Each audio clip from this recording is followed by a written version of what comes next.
वालेकुम, मेरा नाम ताहिर हुसैन है और आज की वीडियो जो है वो हमारी एयरबॉर्न पार्टिकल्स के मुतालिक है।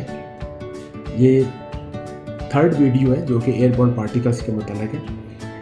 एयरबॉर्न पार्टिकल्स जो है वो बहुत ही स्मॉल पार्टिकल्स होते हैं जो कि सॉलिड और लिक्विड मैटर की सूरत में हवा के अंदर सस्पेंड रहते हैं और ये हवा के साथ ही एक जगह से दूसरी जगह मूव करते हैं। एयरबॉर्न पार्टिकल्स को इसकी मेजरमेंट के लिए आमतौर पे हम माइक्रोन्स इस्तेमाल करते हैं और 1 मिलीमीटर इक्वल टू 1000 माइक्रोन्स के बराबर होता है।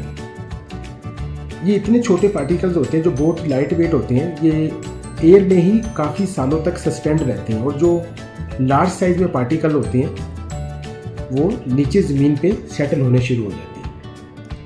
अगर ये फिगर देखें तो इसमें दिखाया गया जो रेड कलर की लाइन है वो 0.3 को शो कर रही है, 0.3 माइक्रोन्स पार्टिकल। इसकी अगर लेफ्ट साइड पे देखें तो पार्टिकल्स छोटे होते जाते हैं, 0.1, 0.01, 0.001 और 0.0001 और राइट साइड पे जो पार्टिकल का साइज है वो बढ़ रहा है।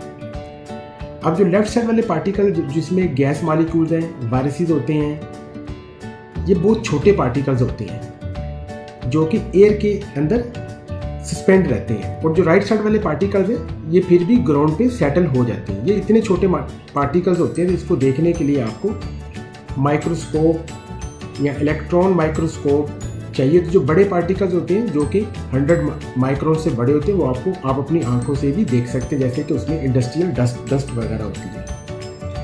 अब जो ये एयरबॉर्न पार्टिकल्स हैं इसको 3 ग्रुपों में तकसीम किया गया है। जो पहला ग्रुप है इनकी जो साइज रेंज के हिसाब से, इनकी जो साइज है उसके रेंज के हिसाब से 3 ग्रुपों में तकसीम किया गया। जो पहला ग्रुप है उसको E1 कहते हैं और E1 में जो एयरबॉर्न पार्टिकल्स आते हैं वो 0.3 से लेके 1.00 तक है। और जो E2 ग्रुप है उसमें 1 से लेके आपके जो एयरबॉर्न पार्टिकल वो 3 तक है और जो E3 ग्रुप है वो 3 से शुरू होते हैं और 10 माइक्रोन पार्टिकल उसमें आते हैं। ये पार्टिकल साइज रेंज है जो कि 3 ग्रुपों में तकसीम की गई है।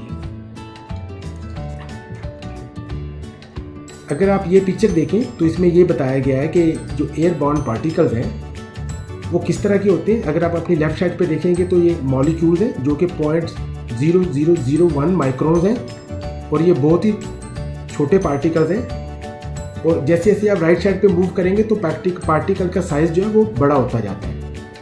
जैसे अगर मैं कहूँ कि स्पोर्स जो हैं वो आप आंख से भी देख सकते हैं और ऑप्टिकल माइक्रोस्कोप से भी देख सकते हैं। जैसे डस्ट पार्टिकल्स हैं वो आप आंख से भी देख सकते हैं और माइक्रोस्कोप से भी देख सकते हैं। इसी तरह जो वायरसेस हैं ये आप सिर्फ इलेक्ट्रॉन माइक्रोस्कोप से देख सकते हैं, ये भी बहुत छोटे पार्टिकल्स हैं।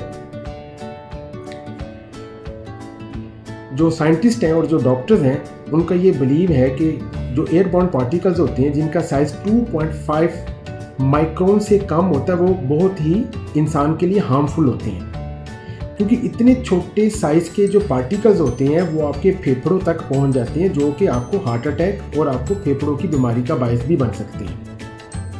अब ये जो एयरबॉर्न पार्टिकल्स हैं ये जो जनरेट होते हैं इसके 2 सोर्सेज हैं, एक्सटर्नल सोर्स और इंटरनल सोर्स। अब हम इन दोनों सोर्सेज को डिस्कस करते हैं।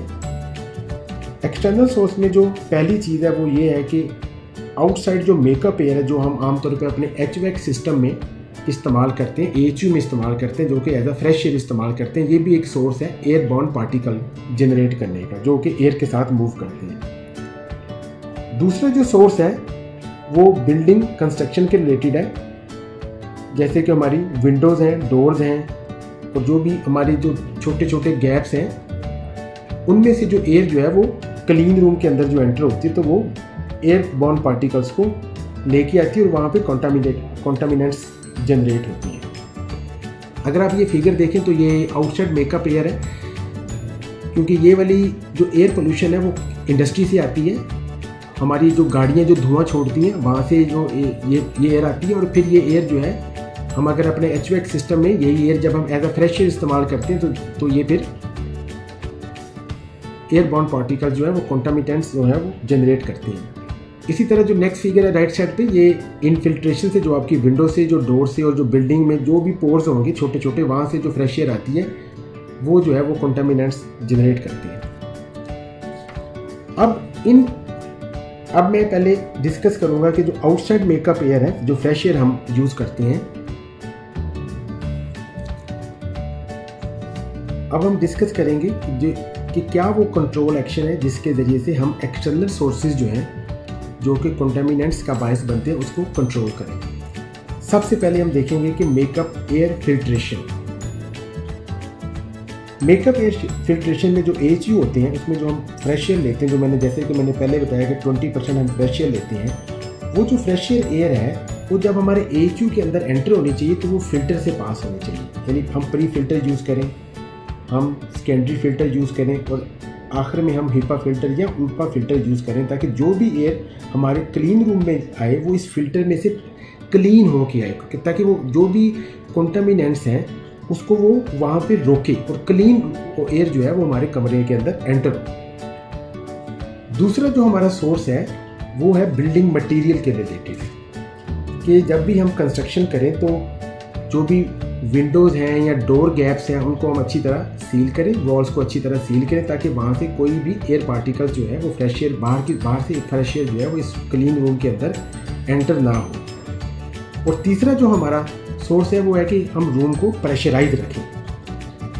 रूम को, जैसे आप ये फिगर देख रहे हैं कि यहाँ पे अगर देखें तो यहाँ पे 2 प्लस है और यहाँ पे सिंगल प्लस है। इसका मतलब ये है कि ये एयर इस एरिया में, इस रूम में एंटर हो सकती है, क्योंकि इस रूम की एयर इस रूम में एंटर नहीं हो सकती। इस रूम की एयर यहाँ पे 0 प्रेशर है, यहाँ पे आ सकती है, और इस एरिया की एयर जो वो यहाँ नहीं जा सकती। तो इस तरह हम प्रेशराइजेशन करते हैं। प्रेशराइजेशन के ज़रिए हम अपने रूम को क्लीन रखते हैं, क्योंकि जो प्रेशराइजेशन का प्रोसेस है ये अलाउ नहीं करता कि एक रूम की एयर जो वो दूसरे रूम में एंटर हो सके। तो इसमें आपने देखा कि इसमें जो 2 चीज़ें हैं, एक एयर फिल्ट्रेशन और प्रेशराइजेशन, ये हमारे HVAC के रिलेटेड है, और तीसरी जो चीज़ है वो हमारी बिल्डिंग कंस्ट्रक्शन के रिलेटेड है। तो हमने अपने HVAC के ज़रिए जो है इस रूम को दो तरीके जो हैं, जो मैंने आपको बताया, एक प्रेशराइजेशन वाला और एक मेकअप एयर फिल्टर वाला, ये हमने HVAC के ज़रिए हमने इसको कंट्रोल करना है। अब हम देखते हैं कि हमारे इंटरनल सोर्सेज क्या हैं, कि कौन से ऐसे इंटरनल सोर्सेज हैं जिसकी वजह से हमारे जो कंटामिनेंट्स हैं वो इनसाइड जो है वो रूम के जनरेट होते हैं। तो उसमें अगर आप ये फिगर देखेंगे तो 4 बेसिक जो हैं वो हमारे हैं, जिसमें फैसिलिटी आ रहा है, पीपल आ रहा है, टूल्स आ रहा है और इनडायरेक्ट मटेरियल आ रहा है। अगर आप इनको रिव्यू करें तो अगर आप देखें कि फैसिलिटीज़ में वॉल्स, फ्लोर और सीलिंग आ रहे हैं, जैसे ये जो चीज़ें हैं जो हमारे, ये भी अंदर जो है वो पार्टिकल्स जनरेट करते हैं, जो कंटामिनेंट्स जो है वो जनरेट करते हैं। जो हमारे वाटर सप्लाई की पाइप लगी हुई है, जो हमारी इस तरह की जो चीज़ें, चेयर्स हैं, टेबल्स हैं। इसी तरह पीपल में जो पीपल है ज़्यादा वो अपने बालों को ऑयल लगाते हैं, जो कॉस्मेटिक इस्तेमाल करते हैं, कोई परफ्यूम वगैरह इस्तेमाल करते हैं, उससे भी जो है वो कंटामिनेंट्स जो है वो जनरेट होते हैं। इसी तरह टूल जनरेटेड है कि जो हम टूल्स इस्तेमाल करते हैं, वाइब्रेशन टूल्स हो गए, लुब्रिकेंट्स वगैरह इस्तेमाल करते हैं, जो भी ऐसी चीज़ें जो फ्रिक्शन क्रिएट करती है तो वो भी कंटामिनेंट्स को जनरेट करती है। इसी तरह नंबर 4 पे इनडायरेक्ट मटेरियल आ रहे हैं, जो कि कंटामिनेंट्स को, जिसमें डस्टिंग, क्लीनिंग, मॉप्स, वाइप्स वगैरह जो है ये भी कंटामिनेंट्स को जनरेट करते हैं। तो अब इसके ऊपर हम क्या कंट्रोल एक्शन लें कि जो हमारे इंटरनल जो है सोर्सेज जो है जिसकी वजह से कंटामिनेंट्स जनरेट हो रही है वो ना हो। तो उसके लिए हम क्या करते हैं कि कोई भी, जब हम क्लीन रूम के अंदर हमने एंटर होना हो तो सबसे पहले हम एयर शावर लें, ताकि एयर शावर से जो भी कंटामिनेंट्स आपकी बॉडी को लगे होंगे वो साफ़ हो जाएंगे। सेकंड क्या है कि हम जब बिल्डिंग कंस्ट्रक्शन करनी है हमने, तो उसके लिए हमें जो भी मटेरियल इस्तेमाल करना है वो हमने ऐसा मटेरियल इस्तेमाल करना है कि जो हमारा मटेरियल है वो बैक्टीरिया वगैरह जनरेट ना करे। इसीलिए जो आजकल जो एडवांस टेक्नोलॉजी जा रही है फार्मास्यूटिकल इंडस्ट्री में, वो ज़्यादातर मॉड्यूलर कंस्ट्रक्शन की तरफ जा रहे हैं, कि बल्कि पहले जो था कि ईंटों वगैरह से, ब्रिक से जो है वो वॉल्स वगैरह बनाते थे, लेकिन आजकल जो है वो मॉड्यूलर कंस्ट्रक्शन है वो इसी, क्योंकि जो ब्रिक्स होती हैं वो मॉइस्चर को एब्जॉर्ब करती हैं, और जो चीज़ मॉइस्चर को एब्जॉर्ब करती है वो ऑटोमेटिकली बैक्टीरिया की उसमें ग्रोथ होती है। तो आजकल जो नई टेक्नोलॉजी है उसमें हम मॉड्यूलर कंस्ट्रक्शन, जो पैनल्स वगैरह होते हैं वो इस्तेमाल करते हैं। और इसमें अब तीसरी चीज़ ये है कि हम जो प्रॉपर जो है वो गाउन वगैरह पहने, उसके प्रोसीजर वगैरह हम देखें। हम हेडवेयर जो है वो, अगर आप देखें तो ये एक स्केड्यूल है। इस स्केड्यूल में आप देखेंगे कि इसमें मुख्तलिफ क्लासेस भी आई हुई हैं, और इसमें स्केड्यूल दिया हुआ है कि डेली या प्री एंटर होने से पहले या 2 वीक्स 3 वीक्स इस हिसाब से हमने कौन सी चीज़ें चेंज करनी है और हमने स्केड्यूल को कैसे फॉलो करना है। तो इस तरीके से हमने जो हमारे इंटरनल जो सोर्सेज हैं जिसकी वजह से कंटामिनेंट्स जनरेट होती है उसको हमने रोकना है। तो ये आज की वीडियो थी। Thank you very much.